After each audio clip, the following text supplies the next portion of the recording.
Boa noite, Igreja de Cristo Jesus. Estamos reunidos mais esta noite para adoração ao nome do Senhor em culto. Vamos orar ao nosso Pai? Senhor, nós te agradecemos por esta noite, por mais esta oportunidade que o Senhor nos concede. Clamamos que o Senhor esteja conosco, continue nos ajudando, nos iluminando. O Senhor que é bom, digno de toda adoração, digno de toda invocação. O único Deus vivo e verdadeiro, aquele que adoramos e que servimos.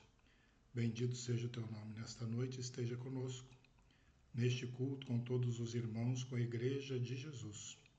Oramos em nome de Jesus. Amém. Irmãos e irmãs, vamos abrir a palavra do Senhor em Gênesis. Gênesis capítulo 2. Gênesis capítulo 2 nos diz assim: Assim, pois, foram acabados os céus e a terra, e todo o seu exército. E havendo Deus terminado no dia 7º a sua obra, que fizera, descansou neste dia de toda a sua obra que tinha feito. E abençoou Deus o dia 7º e o santificou, porque nele descansou de toda a obra que como Criador fizera. Esta é a gênese dos céus e da terra, quando foram criados, quando o Senhor Deus os criou. Não havia ainda nenhuma planta no campo da terra, pois ainda nenhuma erva do campo havia brotado, porque o Senhor Deus não fizera chover sobre a terra, e também não havia homem para lavrar o solo.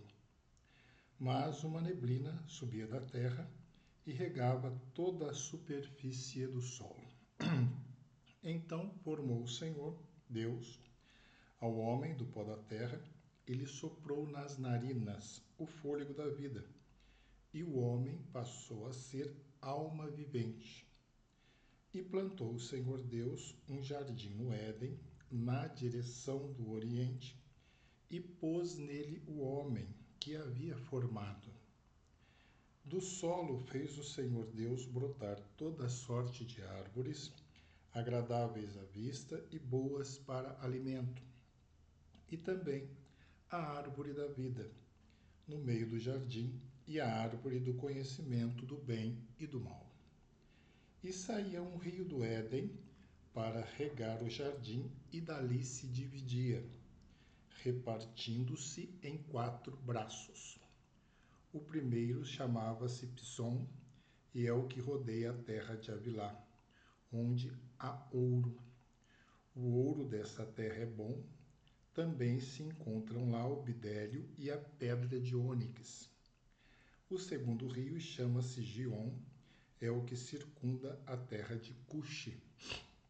O nome do terceiro rio é o Tigre, e é o que corre pelo oriente da Assíria. E o quarto é o rio Eufrates. Até o versículo 14, por enquanto, Gênesis 2, o Deus Criador.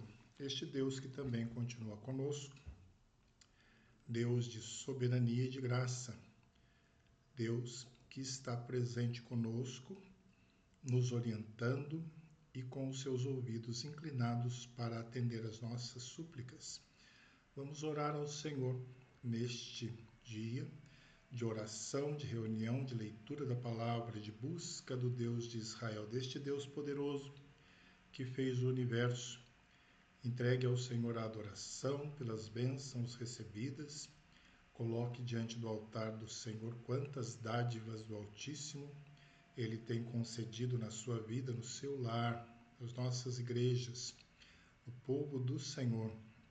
Também clame perdão pelos pecados. Esse Deus Criador também é o Deus que perdoa, que lava, que purifica. E também é o Deus que abençoa, que cura, que liberta, que muda a sorte. Vamos orar silenciosamente, como fazemos, entregando no altar do Senhor nossas adorações, clamores, intercessões. Durante alguns instantes, vamos orar ao Pai eterno, Deus soberano que fez os céus e a terra.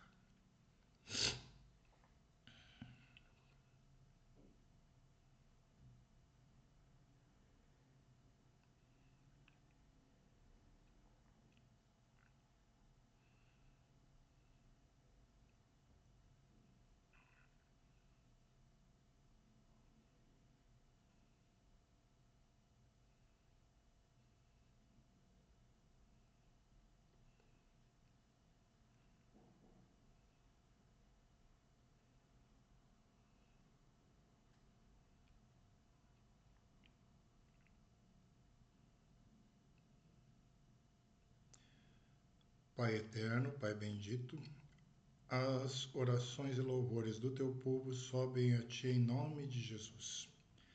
Adorações pelas bênçãos recebidas, pela misericórdia e graça do Senhor dia a dia sobre nós, pelo alimento, o pão de cada dia, o trabalho, os recursos que o Senhor tem nos concedido. Louvado seja o teu nome. Acima de tudo, ó Deus, pela salvação que temos em Cristo, conquistada na cruz, glorificado seja o Senhor. Perdoa, Senhor, os nossos pecados, pois somos falhos diante de ti. Lava-nos e purifica-nos. Sem ti nada podemos fazer.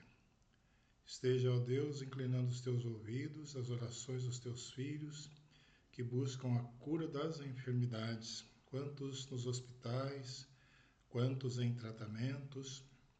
Entregamos no teu altar irmãos e irmãs, crianças, que precisam do toque do Senhor, a bênção restauradora. Senhor, doenças da alma, do corpo, da mente, tenha misericórdia.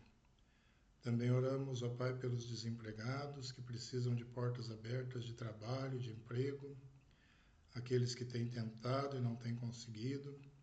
O Senhor é o Deus que abre portas, esteja tendo misericórdia e esteja, ó Deus, abençoando o teu povo, conforme o poder que há nas tuas mãos. Oramos, ó Deus, pelas famílias presentes nesta reunião, os irmãos que representam os lares. Abençoe os lares, as famílias, nas suas mais diversas necessidades. Muito obrigado pelas bênçãos do Senhor sobre os lares, vidas do Senhor. Que o Senhor esteja abençoando, Senhor, as casas, os relacionamentos, esteja tocando no coração dos que estão longe dos teus caminhos, trazendo novamente para junto do Senhor. Olha, ó Pai, pelas diversas necessidades do teu povo, estenda a tua graça, as tuas bênçãos, dê forças, luz aos teus filhos e filhas, conceda-nos a tua luz, a tua graça, a tua paz. Esteja, Senhor, com as igrejas do Senhor neste mundo, com a nossa igreja, os líderes da nossa igreja também entregamos no teu altar, pastor, presbíteros, diáconos, irmãos que atuam nas diversas áreas, dê a tua luz e a tua direção. Também a obra missionária do Senhor esteja tendo misericórdia, visita os missionários, servos do Senhor, as famílias do Senhor nesse mundo, Pai, muitas vezes perseguidas, que o Senhor tenha misericórdia e cuide do teu povo, e que a obra missionária cresça e se desenvolva, e que vidas sejam conquistadas para a glória do teu nome. Bendito seja o Senhor. Muito obrigado por tudo que o Senhor tem feito por nós, dia a dia. O Senhor, o Deus Criador, que nos ajuda e nos abençoa.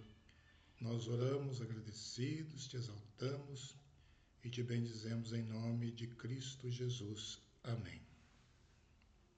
Irmãos e irmãs, na continuidade da leitura do texto que temos em Gênesis 2, nós podemos, a partir do versículo 15, ler o seguinte: Tomou, pois, o Senhor Deus ao homem e o colocou no jardim do Éden para o cultivar e o guardar. E o Senhor Deus lhe deu esta ordem: De toda a árvore do jardim comerás livremente, mas da árvore do conhecimento do bem e do mal não comerás, porque no dia em que dela comeres, certamente morrerás. Disse mais o Senhor Deus: Não é bom que o homem esteja só. Far-lhe-ei uma auxiliadora que lhe seja idônea. Havendo, pois, o Senhor Deus formado da terra todos os animais do campo e todas as aves dos céus, trouxe-os ao homem para ver como este lhes chamaria. E o nome que o homem deste a todos os seres viventes, esse seria o nome deles. Deu nome o homem a todos os animais domésticos, às aves dos céus e a todos os animais selváticos. Para o homem, todavia, não se achava uma auxiliadora que lhe fosse idônea.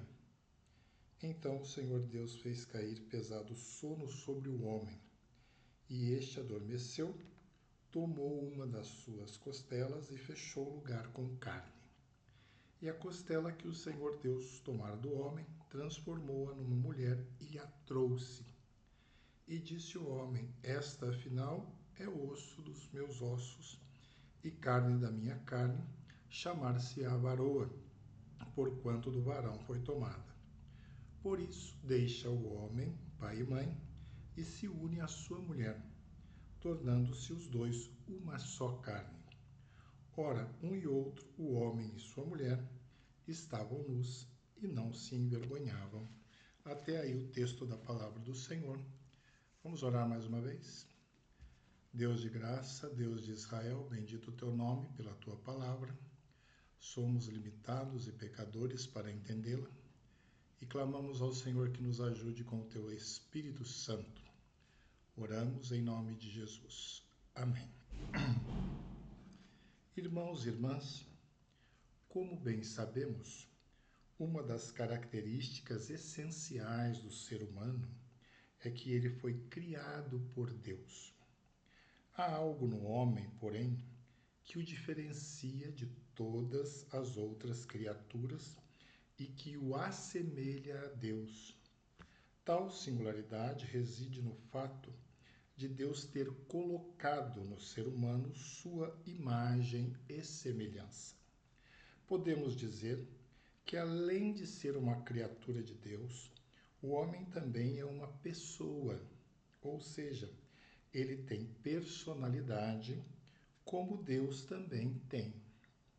Agora, queremos entender um pouco mais e vamos procurar entender sobre o significado do relacionamento entre criatura e pessoa no ser humano. Gênesis afirma coerentemente esses dois aspectos do ser humano, o fato de ser uma criatura e uma pessoa. O homem como criatura, portanto. Então, nós percebemos que ele não é apenas o resultado de um processo evolutivo, o homem como criatura. Deus criou o homem do pó da terra, então formou o Senhor ao homem do pó da terra e lhe soprou nas narinas o fôlego da vida, e o homem passou a ser alma vivente. Nós lemos isso no texto aqui de Gênesis 2:7. Que lindo isso, que maravilha esta criação de Deus. Deus usou o material já existente para formar o homem. Aqui nós não temos uma formação, um exemplo direto da criação, do nada.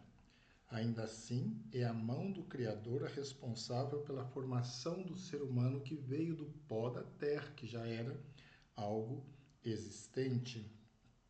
A maravilhosa criação do Senhor, então. E o profeta disse: agora, ó Senhor, tu és o nosso Pai.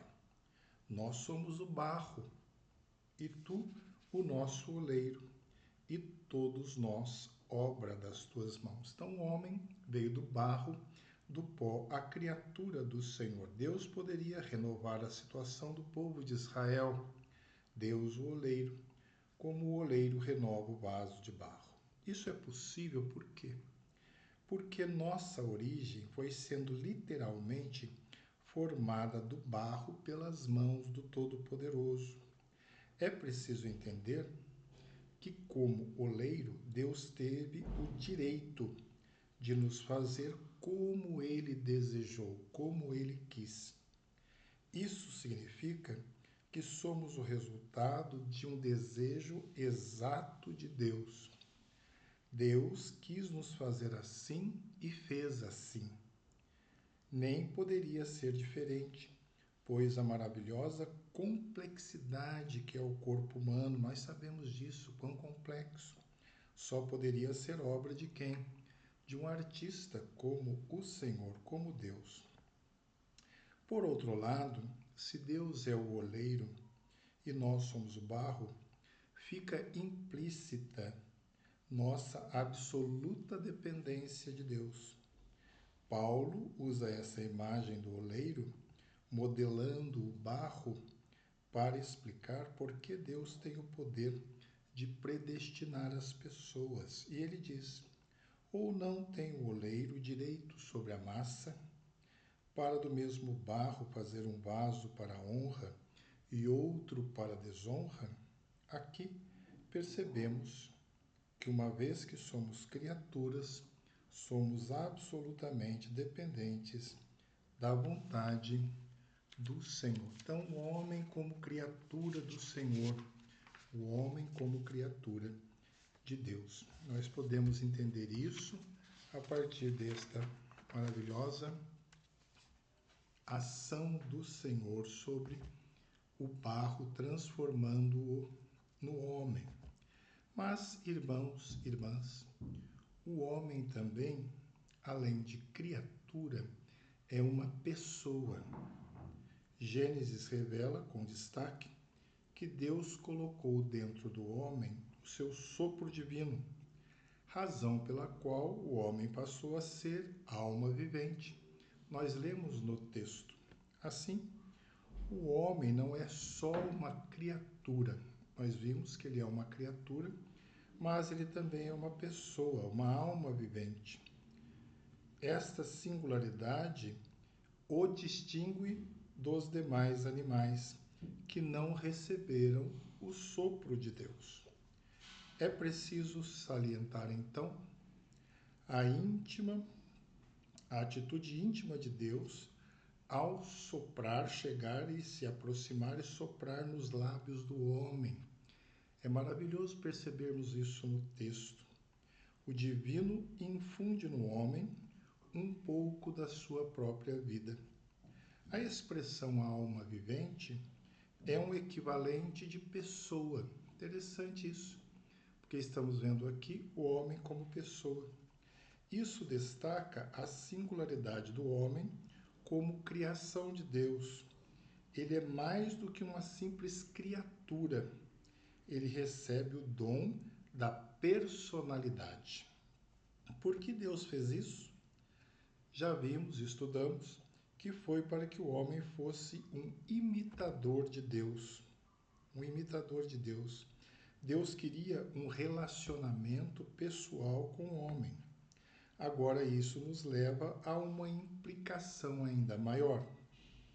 Como pessoa, o homem tem liberdade para agir. Se como criatura ele é totalmente dependente de Deus, como pessoa ele é livre.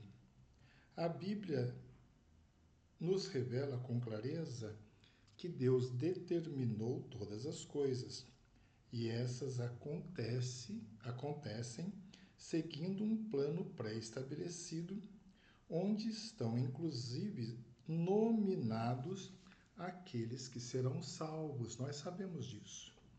Por outro lado, também, a Bíblia ensina igualmente que cada homem é absolutamente responsável por seus atos e jamais poderá atribuir a Deus uma parcela de culpa sequer que lhe pertence por não ser salvo. Não pode atribuir a Deus isto. Ele não pode. Ser uma criatura, como já vimos, significa dependência absoluta de Deus. Ser uma pessoa significa independência relativa.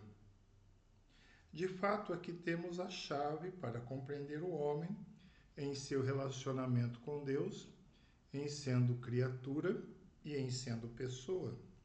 Devemos sempre lembrar que ele é ao mesmo tempo, então, criatura, ou seja, está totalmente debaixo da direção de Deus, e que é uma pessoa, ou seja, Deus lhe concedeu uma certa liberdade para agir e tem toda responsabilidade pelos seus atos. Uma outra discussão que nós podemos fazer, um outro aspecto, é a dicotomia corpo e alma.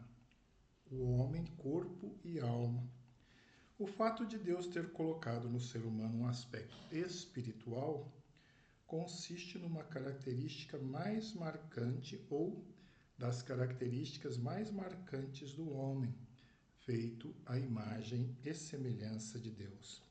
Ele ter a sua natureza composta de corpo e alma.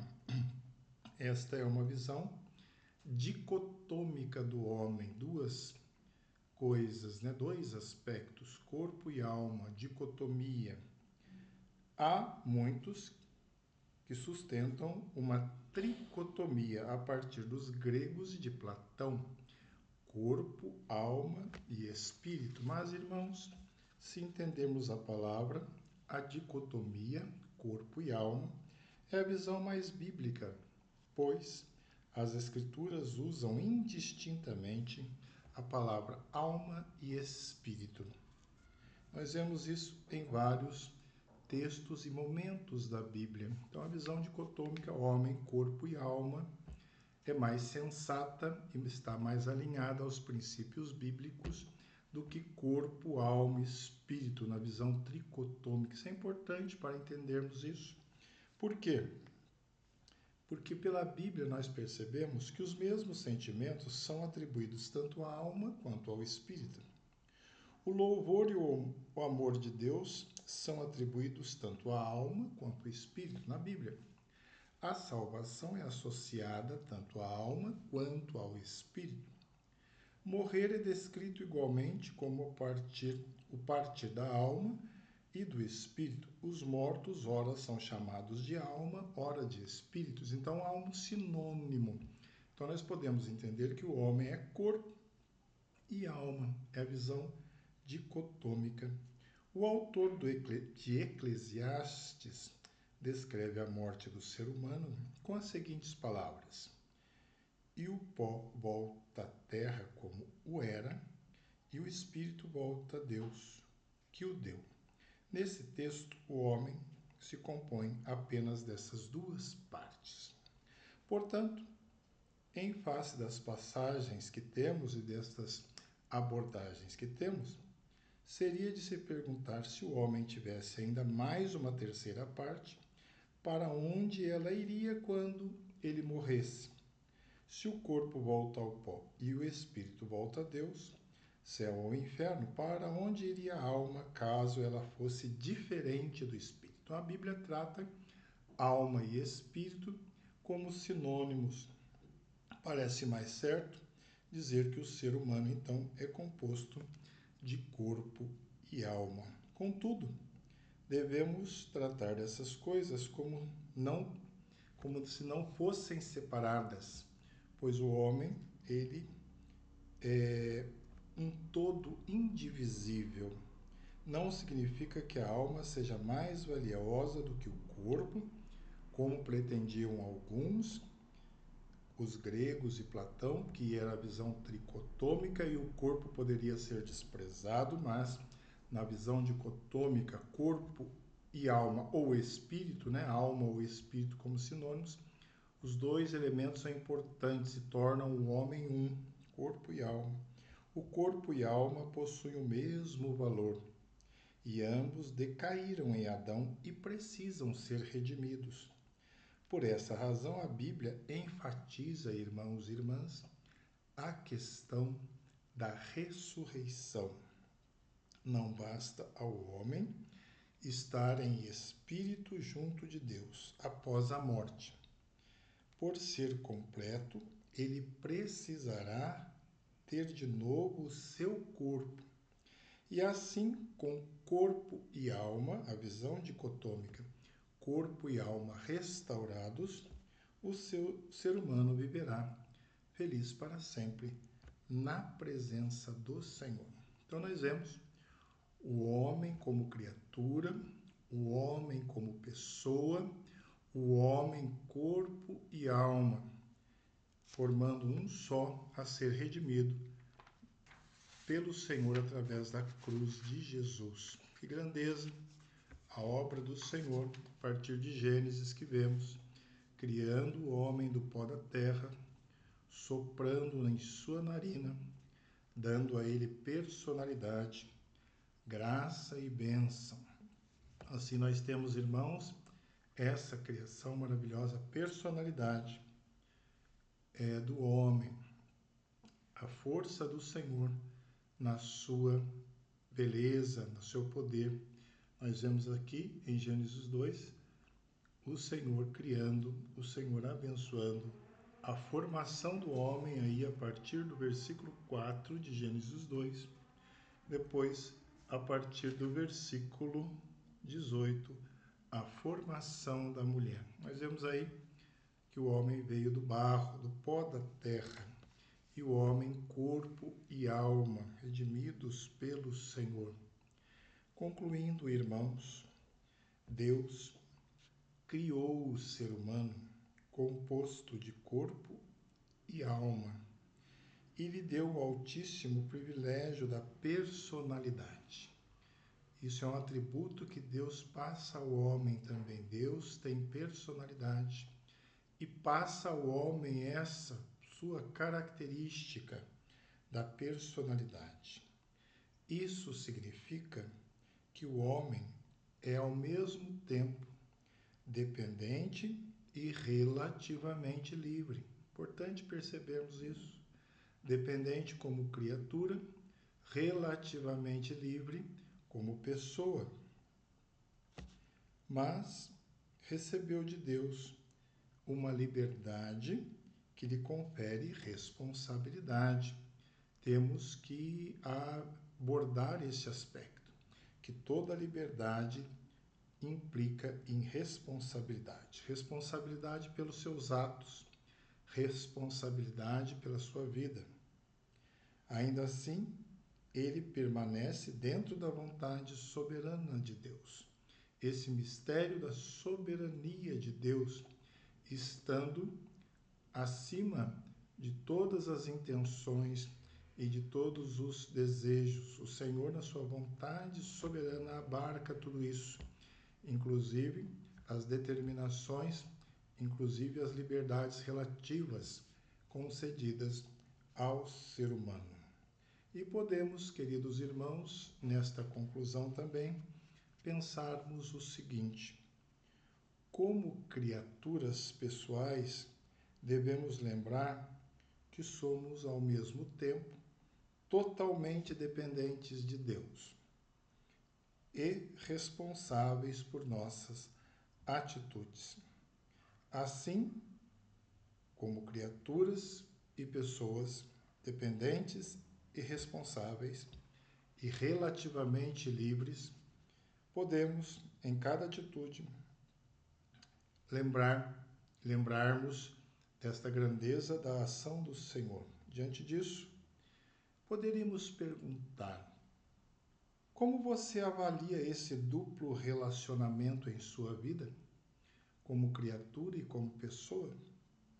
Você que possui alma, possui corpo, como você tem utilizado a responsabilidade por essa liberdade relativa que Deus lhe concedeu?